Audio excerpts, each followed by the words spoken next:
Bienvenidos a esta parte del programa. Estamos listos para ir adelante con esta anunciada entrevista de tiempo, digo yo, más bien que la producción de libros es permanente. Estoy complacidísimo, he tenido la oportunidad de estar en la presentación del libro el miércoles 13 de julio. Fue uno de mis regalos particulares que recibí junto a Carlos Mesa Gisbert. Fue un momento muy especial, muy emotivo, de muy alto nivel en lo que pasó. Pero permítame dar la bienvenida a este tiempo que ustedes están aguardando. Carlos, qué bueno, gracias una vez más por estar acá en La Verdad. No, por el contrario, Toto. Siempre es un verdadero gusto conversar contigo, hacerlo contigo y con los televidentes de este programa. Bueno, el país cada vez se añaden más compañías de cable, cada vez estamos copando más lugares, poblaciones que no sabía si estaban en el mapa de 1000 personas que están viéndonos, que se reúnen los domingos para las prédicas y también para seguir las noticias. Así que estoy muy contento, además de estar en radio. Te vi pleno, te vi lleno de pasión, te vi lleno, obviamente, de conocimiento en esa presentación. ¿Cómo te viste tú en ese momento tan especial? Se trata de la culminación intelectual de un esfuerzo vinculado a una responsabilidad y a un compromiso emocional y racional, que es el mar boliviano. Desde que el año 2004 presenté a consideración de la comunidad internacional en la Cumbre de las Américas de Monterrey el tema del mar para reponerlo multilateralmente hasta este 13 de julio, había un compromiso pendiente. Llevé a cabo y he tenido el privilegio de poder contribuir al país, tanto como presidente, igual como representante oficial de la causa marítima, en difundir la causa boliviana, en explicarla al mundo, en decirle a la comunidad internacional por qué Bolivia está haciéndole una demanda a Chile en la Corte, pero no había escrito un texto que pudiera recuperar el conjunto de los elementos históricos desde el comienzo de la presencia humana en nuestro territorio, hoy Bolivia, hasta el momento de la demanda. Y eso es lo que sentí el día 13 cuando presenté el libro, Toto, el haber culminado un trabajo intelectual que reúna integralmente la historia del mar boliviano, lo que puede complementar el texto fundamental que todos ya conocen, que es el Libro del Mar. Aparte de la cantidad de historia, de datos, de conocimiento, de una perspectiva, me gustó mucho tu referencia que tenías al abrazo de Charaña, etcétera, varios temas. Cuando soltaste una frase, que la vas a tener que decir esta noche otra vez, pasó algo que yo lo percibí no solo en la parte racional, sino en la parte no solo emocional, quizás más profundamente. Esa frase que, estando con tanta gente alrededor, causó un impacto y sus rostros cambiaron. Vi lágrimas en los ojos de muchos. Yo digo, ¿esta presentación un libro o están hablando de una prédica que está tocando algo más grave? Sí, yo dije cuando presenté el libro, cuyo título es La historia del mar boliviano, que había estado tentado, y hoy ya es para mí un compromiso personal, de colocarle un subtítulo que represente realmente lo que está en nuestro corazón y en nuestro espíritu. El subtítulo es El largo camino a casa, porque el mar es nuestra casa, porque no podemos explicar Bolivia sin el mar. Porque la sensación del mar no es simplemente una palabra, no es simplemente un himno, es algo consustancial al ser, a la identidad de los bolivianos. El mar estuvo con nosotros desde tiempos prehispánicos, desde la presencia humana en Atacama, en el periodo Tiahuanacu, en el periodo Inca, en el periodo colonial, en el periodo republicano. Por lo tanto, lo que Bolivia está haciendo es recorrer un largo camino. ¿Para qué? Para volver a casa. No es poca cosa eso. No, absolutamente. No es poca cosa. El prólogo de tu libro está escrito porque era el que era tu canciller el momento de Monterrey, ¿verdad? Así es. Estamos hablando de Juan Ignacio Siles del Valle. Muy particular esto, y has mencionado ya al inicio de la entrevista este evento en Monterrey. Ha marcado algo, ¿verdad? Hoy día he escuchado declaraciones del hijo, me imagino, de Ricardo Lagos, que es presidente del Senado ahora, que estaba despotricando de una manera al estilo que tiene. ¿Ese encuentro marcó un cambio, marcó una etapa, una inflexión? Sí, yo creo que sí. Tú sabes que en 1979 Bolivia tiene un éxito extraordinario en La Paz cuando la Organización de Estados Americanos considera que el tema del mar es un tema de interés hemisférico. Es la primera vez en la historia que se considera que la mediterraneidad boliviana no es solamente una cuestión que concierne a Chile y a Bolivia, sino que hace a la integración y a la paz de la región. En la década de los años 90 del siglo pasado, Bolivia tomó la idea de que se podía llegar a un acercamiento con Chile a través de un mecanismo de acercamiento económico, de intercambio comercial, y que estos caminos iban a permitir acercarnos progresivamente al mar boliviano. No ocurrió, lo podemos ver a lo largo de la historia, porque Chile no tiene una intención real en términos de una negociación bilateral de darle a Bolivia un acceso soberano al mar a pesar de sus promesas. En consecuencia dije, hay que reposicionar el tema del mar donde tiene que estar, en el escenario multilateral.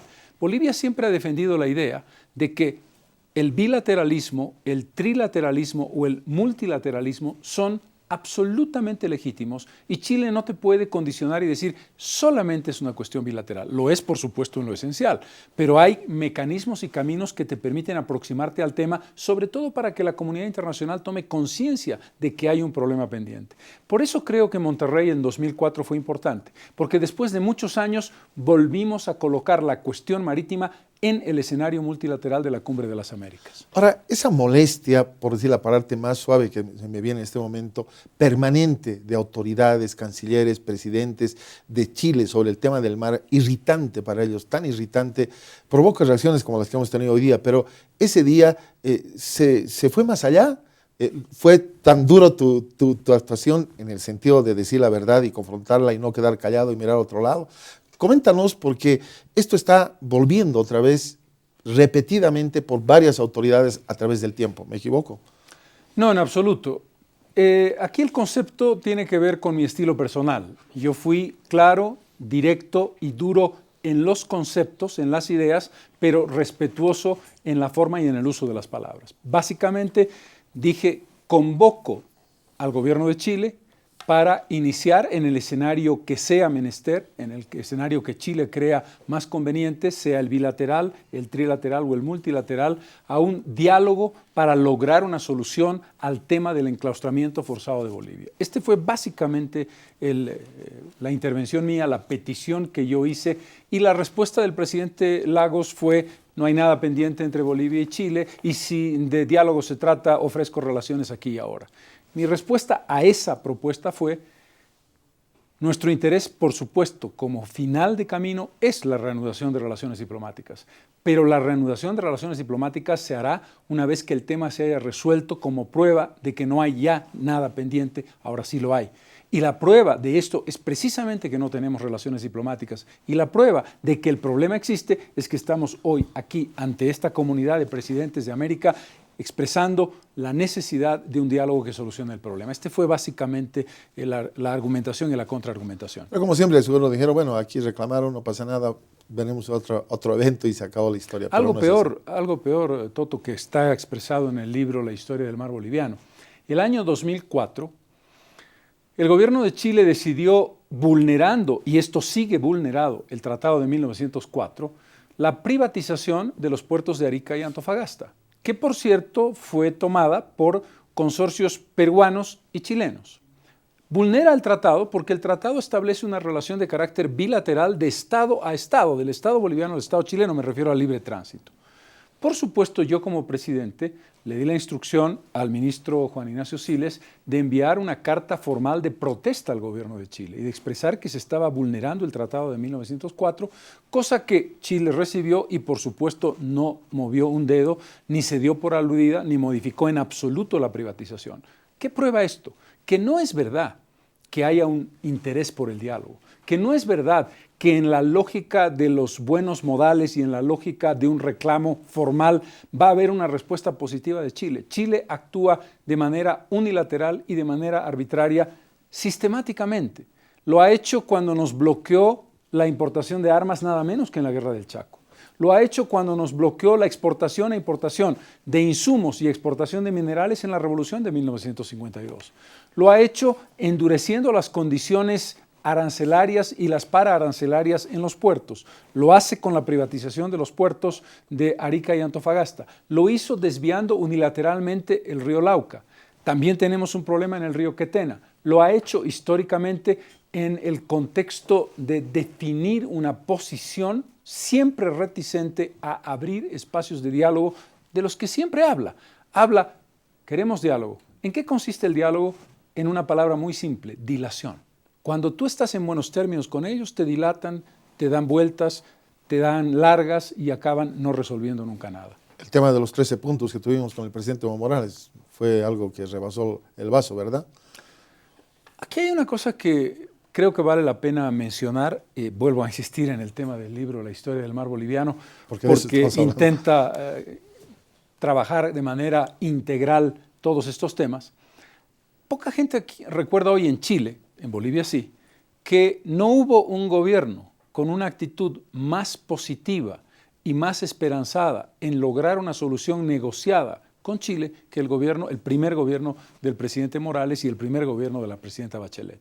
Hoy día las autoridades chilenas acusan al gobierno boliviano y a este gobierno en particular de ser particularmente agresivo, duro en los términos, que rompe el protocolo, que rompe las formas. Y se olvidan de que la razón que ha llevado a Bolivia a un juicio internacional ante la Corte de Justicia tiene que ver con que cuando hubo una actitud de buena fe, de buena voluntad, incluso con un cierto toque de ingenuidad, la respuesta fue sí, como no, nos vamos a reunir y nos vamos a reunir. Y cuando se habían citado ya para una reunión en la que se establecía una negociación sobre el tema 6, que es la cuestión del mar, se postergó 1, 2, 3 veces hasta que el presidente y su gobierno decidieron hasta aquí podemos llegar. Hemos sido engañados. Y esta es una situación que parece olvidar, en este caso, el gobierno de Chile, el mismo gobierno de la misma presidenta Bachelet. Esta es la ironía de la historia. Qué importante recordar esto y remarcar. Arranca el libro con un tatuaje en el alma de Bolivia. Estaba hojeando, estoy leyendo. Qué impresionante. ¿Qué te refieres exactamente en este arranque del libro, ya luego del prólogo? Me refiero a un elemento clave, que es el hecho de que nuestra vinculación histórica con el mar no es un artificio. Nuestra vinculación en Atacama, en los tiempos prehispánicos, en la colonia, en la república y hoy, no es puramente emocional. Tiene que ver con un nexo indisoluble. Bolivia no se explica con el mar. Perdón, sin el mar. El mar es la casa de los bolivianos. Bolivia no se puede entender sin ello. Y si a esto se suma una acción racionalmente planteada, fríamente calculada, de expansión por parte de Chile para conquistar nuestro territorio por un interés económico y geopolítico, y si a esto se suma el hecho de que unilateralmente y sin argumento alguno que lo justifique, Chile invade Antofagasta el 14 de febrero de 1879, la herida que se nos ha inferido es una herida muy profunda. Es una herida que tiene que ver con algo más que la emoción, pero que por supuesto está contenida en la emoción. Eso ha marcado un tatuaje que no se va a borrar nunca. Incluso cuando recuperemos el acceso soberano al mar, ese tatuaje que es el mar, lo llevamos en el alma. Impresionante. Ahora, estoy sorprendido cuando ojeaba el libro y escuchaba además la presentación, esta parte prehispánica del tema del mar en las culturas de esa época. Porque uno pierde la perspectiva, solo se refiere a 1879, alrededores, no conoce mucho. Este arranque es impresionante porque te marca lo que estás hablando ahora de este tatuaje. Así es. Las presencias, los testimonios, la evidencia está en el momento prehistórico, estamos hablando de 10.000 a 8.000 años antes de Cristo, pero donde no hay posibilidad de equívoco es en los dos momentos estelares de las culturas andinas.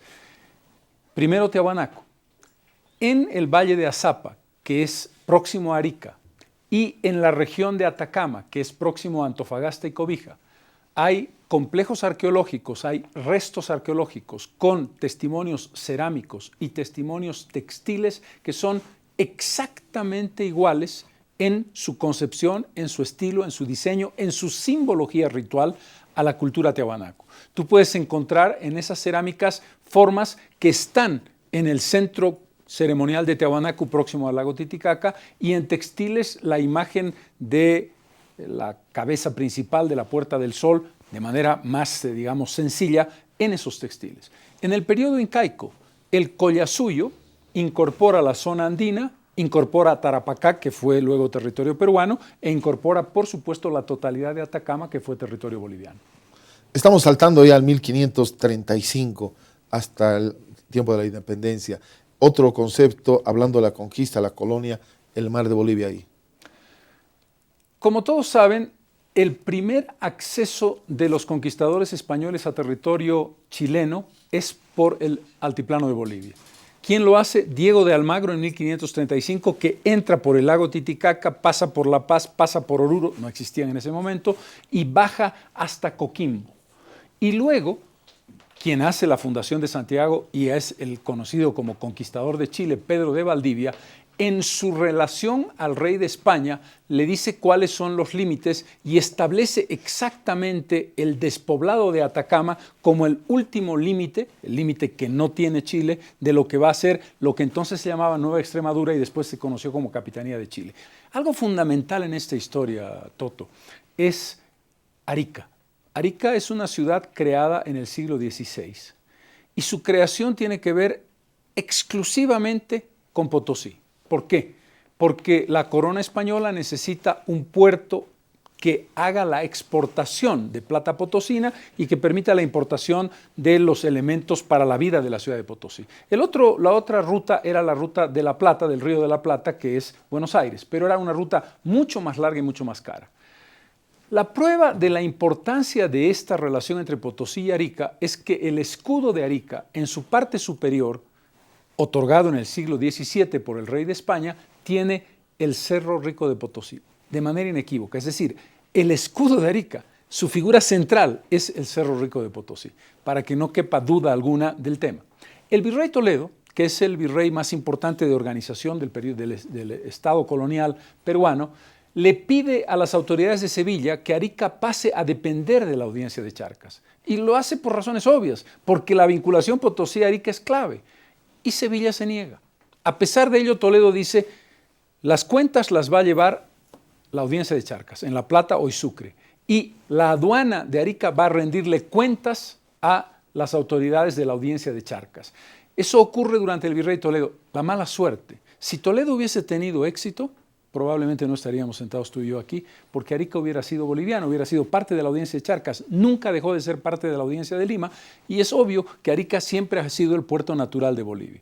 La otra ironía en el periodo republicano, el mariscal Sucre se da cuenta de que Arica es un puerto fundamental y quiere negociar con el Perú y le dice, yo les doy a Polobamba y la península de Copacabana, más una compensación económica a cambio de Arica.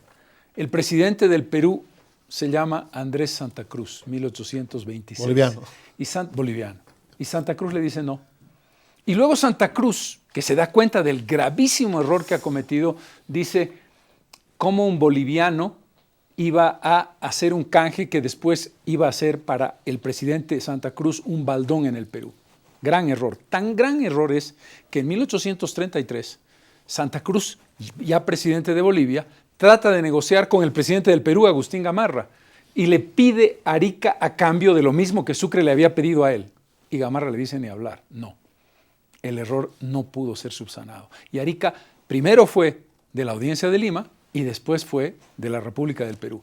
Este ha sido el elemento central, porque si bien tuvimos Cobija, que fue un puerto creado, no creado, sino utilizado por el Libertador Bolívar, porque Arica ya existía, Cobija ya existía en la etapa colonial, se pretende que sea la capital del departamento del Litoral, que todavía no existía en ese momento, y que fuera el puerto alternativo. No había Antofagasta, no se había creado, y se trataba de competir con Arica. Pero era muy difícil. ¿Cómo convencías a las líneas navieras que recalaran en Cobija? ¿Cómo convencías a los comerciantes que ya tenían sus inversiones puestas en Arica que desplazaran el comercio a Arica? Santa Cruz también trata de purgar el pecado y convierte a Cobija en puerto libre. Cobija sufre dos grandes maremotos, en 1868 y en 1877, apenas 2 años antes de la Guerra del Pacífico, lo cual destruye prácticamente el puerto. Luego viene la consolidación del departamento del Litoral, pero en todo caso, la historia de Arica y la historia de Bolivia son dos historias indisolubles. Impresionante. Qué bueno conocer muchas cosas y remarcarla. Esto nos lleva ya nomás al 1836, este tema de la Primera Guerra con Chile, la Confederación Boliviana y Peruana. Es consecuencia, sigue con esto la historia, ¿verdad? No podría entenderse la Guerra del Pacífico si no recordamos que hubo una primera guerra entre Chile y la Confederación Perú-Boliviana, cuyo protector era Andrés Santa Cruz. ¿Cuál es la lógica? Ahí se enfrentan dos grandes visiones de futuro. La visión crucista, construir una confederación poderosa entre Perú y Bolivia que sea el equilibrio con Brasil y la Argentina para ser la gran potencia del Pacífico Sur. Y la visión chilena, liderada por Portales, Diego Portales, que dice: Bolivia y Perú juntos serán siempre más que Chile. Destruir la Confederación Perú-Boliviana es el objetivo indeclinable de Chile en cualquier circunstancia. Esas dos visiones se confrontan. En esa lógica, Portales, que no fue presidente de Chile, fue vicepresidente y ministro, convence al presidente Aníbal Pinto de declararle la guerra a la Confederación Perú-Boliviana. Manda un ejército que llega a Moquegua, toma Arequipa, se instala en Arequipa para enfrentar al ejército confederado. Santa Cruz convoca al ejército del sur, el ejército boliviano y al ejército del norte, embolsa al ejército chileno, tiene superioridad militar, superioridad numérica y además toda la población de Arequipa amaba a Santa Cruz. Santa Cruz tenía su mayor bastión en Arequipa y Cusco. Y Santa Cruz piensa equivocadamente que la solución es resolverlo pacíficamente, demostrarle una voluntad pacífica, le perdona la vida al ejército chileno, convoca a Blanco Encalada, el almirante que lideraba esas tropas, a una reunión y le dice: yo le ofrezco la paz. A cambio de la paz, yo lo dejo volver sin ningún tipo de daño para su ejército, no voy a atacarlo. Usted lleva este acuerdo de paz al Congreso de Chile, el Congreso de Chile firma un tratado de paz permanente entre la Confederación y Chile. Blanco Encalada obviamente acepta, llega al Congreso en Santiago y por supuesto el Congreso rechaza categóricamente el acuerdo, ratifica la guerra contra la Confederación y 2 años después Manuel Bulnes derrota a Santa Cruz en Yungay. En ese momento, ¿qué te das cuenta? Te das cuenta de que el error estratégico de Santa Cruz es creer que era posible la paz. No, no era posible, porque Chile, país pequeño, sin recursos naturales, sin territorio, o hacía la guerra y la expansión, o no voy a decir perecía, pero nunca hubiera tenido un papel preponderante en América del Sur. Por lo tanto, para Chile era una cuestión de vida o muerte y Santa Cruz no vio esa visión. Se me está despintando un poco el mariscal. No, son elementos estratégicos que ese momento no se percibe. De interpretación. Claro. Santa Cruz logra la Confederación Perú-Boliviana y ese es un éxito histórico gigantesco, pero no se da cuenta de que Chile está arrinconado y no tiene otra opción que la de la guerra y por lo tanto Santa Cruz no le queda otra o no le hubiera quedado otra que atacar a Chile y derrotarlo militarmente, como derrotó a la Argentina, por cierto. En ese mismo periodo, Argentina le declara formalmente la guerra a Bolivia, a la Confederación Perú-Boliviana, para quedarse con Tarija. Y Santa Cruz envía a Otto Felipe Brown sin contemplaciones y Brown derrota totalmente al ejército de Rosas, preserva Tarija y queda consolidada esa parte de la frontera boliviana. Ahí Santa Cruz tiene una mirada distinta que la que tiene con Chile. ¿Qué sería lo que marcó? Misterio grande para la historia. Bueno, yo sé que podríamos ir capítulo a capítulo, no nos va a llegar el programa, pero quisiera que empieces ya a partir de este evento de 1839, las riquezas del litoral, el expansionismo chileno, hacia adelante. ¿Qué nos puedes ir resumiendo de este tan apasionante libro que hay que conseguirlo, por supuesto? Básicamente, Chile busca expandirse porque necesita espacio geográfico y porque además ese espacio geográfico que necesita es riquísimo en guano, salitre y plata. No hay que perder de vista que Chile tiene tanta ambición por Atacama, boliviano, como por Tarapacá, peruano. Las Islas Chinchas del Perú son las más ricas de guano del planeta, más que las que tuvimos en Mejillones, pero Mejillones era una riqueza muy grande, la nuestra. Por lo tanto, Chile quiere matar 2 pájaros de un tiro. Primero, confunde las fronteras. Crea el departamento de Atacama, la provincia de Atacama, colindante con el Atacama boliviano, cuando por supuesto su territorio nada tenía que ver con Atacama, para generar confusión. ¿Cuál es el problema de Bolivia? Bolivia está muy lejos desde el punto de vista de sus centros poblados, La Paz, Oruro, Potosí, Chuquisaca, de la costa. Cobija está a más de 1000 y pico kilómetros de La Paz. Cobija está a casi un mes de viaje por tierra en ese momento. De Santiago a Cobija en 4 días estás por mar. Los capitales chilenos son más importantes que los bolivianos. La alianza chileno-británica es muy fuerte Y los obreros que trabajan en el guano y el salitre son fundamentalmente chilenos porque están muy cerca. De Coquimbo para abajo se trasladan a trabajar, mientras que no hay una costumbre de trabajo de parte de los bolivianos en la propia región. Eso establece una presencia chilena de capital con los británicos y una presencia de mano de obra chilena mayor que la boliviana. Esto genera un problema de soberanía, de sentar soberanía. A pesar de que se crea el departamento del Litoral, se crea la capital nueva, que es Antofagasta, se fortalece con los derechos de libre tránsito, los derechos de puerto libre para el caso de Cobija, y para rematarla aparece Caracoles, que es una mina gigantesca de plata, la más rica mina de plata en ese momento, mayor en producción que el propio Potosí, que estaba en decadencia. Hay, por lo tanto, la voracidad chilena, las concesiones demasiado liberales del gobierno, de los gobiernos bolivianos a los capitales extranjeros, que a cambio de casi nada tienen derecho a explotar nuestras riquezas naturales, y en esta confusión, permanente ascenso en el norte de Chile, de territorio boliviano, llega el Tratado Nefasto de 1866. En 1866 el presidente Melgarejo firma un tratado con su colega de Chile, a través de sus representantes a ambos países, en el que Bolivia retrocede del paralelo 24 del paralelo 26 al paralelo 24. ¿Qué significa eso?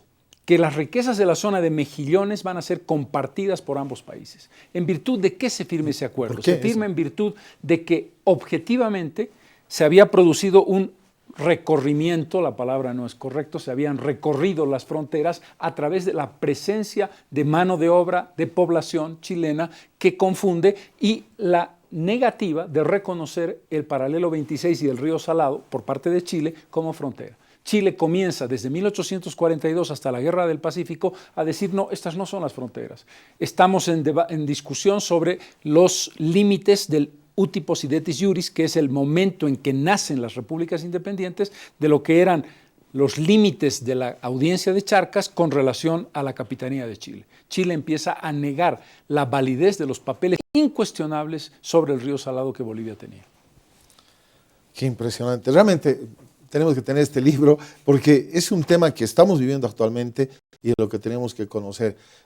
Pero por cualquier circunstancia, pero sobre todo para transmitir a generaciones, que esperemos que esa generación termine ese largo recorrido hacia el mar. Vamos a hacer una pausa, por favor, Carlos. Adelante. Y luego tenemos temas actuales que hablar también sobre lo que está pasando con esta visita oficial para nosotros, turística para los de Chile, de la delegación boliviana. Una pausa, estamos enseguida.